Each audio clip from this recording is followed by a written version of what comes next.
starting a new series based on a text called Constructing Measures.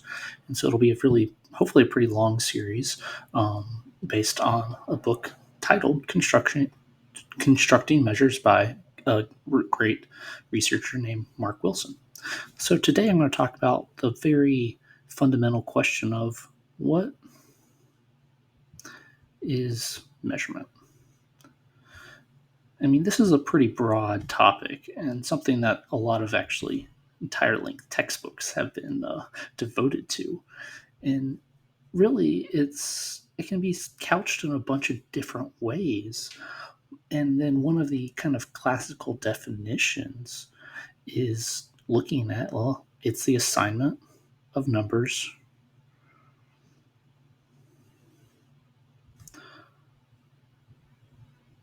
to represent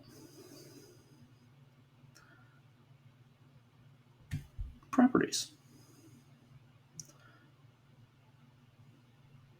That is a pretty common and classical definition of measurement. Typically, that's the one that's commonly taught, like educational and psychological courses on measurement. It is that measurement is the systematic assignment of numbers to represent something. And that this led to what S.S. Stevens called the scales of measurement.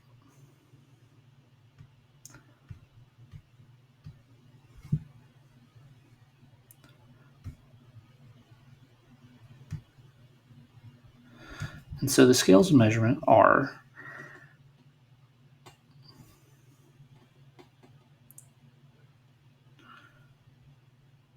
ratio, interval,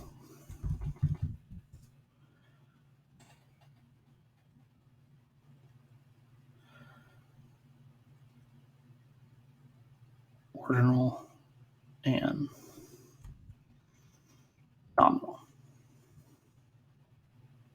So those are the four broad levels and scales of measurement that Stevens developed, where you think about ratio of, well, something is continuous and has an absolute zero value. Interval, where things have like equidistances between the values and represent something.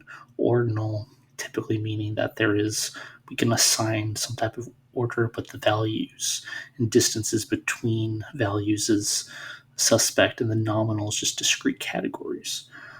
But this is just not good enough, in my opinion. I think we can do better than that, and that is one of the things that we'll be talking about throughout this series on constructing measures. Is on how can we expand on this definition, and how can we expand on our understanding of what measurement is.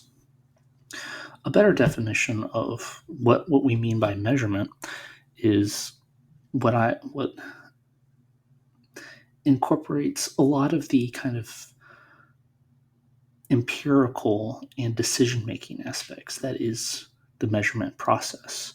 So the definition that I like is that measurement is a reasonable and a consistent way of summarizing responses, because we focusing on educational and psychology, responses that people make and express to different stimuli and items that gives us and represents their achievement, attitudes, or views.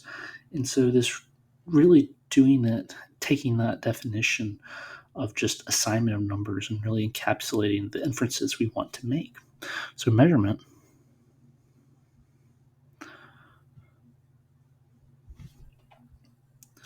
is a reasonable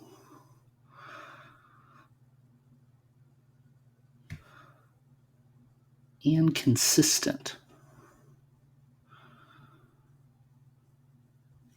process to summarize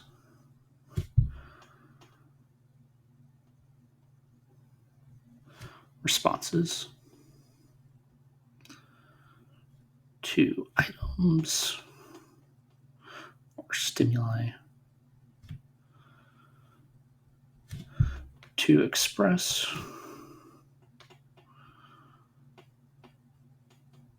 an individual's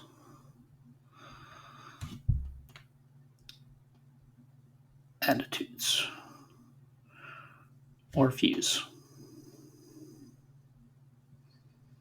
So that kind of encapsulates what we want to do. And I want to really emphasize this idea of focusing on reasonable, consistent, and a process.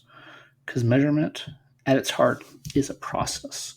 And we really want to focus on that part of, well, how do we develop a process that really helps us make an inference about the construct and or the attitudes or achievement or beliefs that we hope to capture with our measurement.